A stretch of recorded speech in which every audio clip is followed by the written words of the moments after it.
Hello guys, for today's video, I'm gonna show you on how to fix Telegram wallet restricted.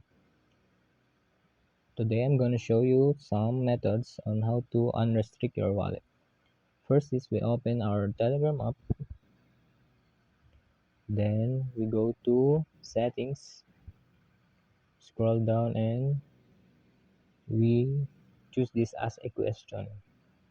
So here you can type your dilemma or your problem. So for example like why is my Telegram wallet restricted? Just like that. Another method is you go to Google, you choose Telegram support, you open this link, and here we can see please describe your problem. So yeah, you're gonna type your problem here, which is your wallet restriction, and type your email and phone number. Then you submit your ticket. Another method is you can do it by Gmail.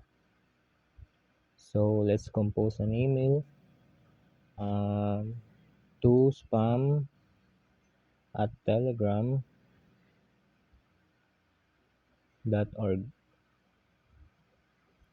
Yeah.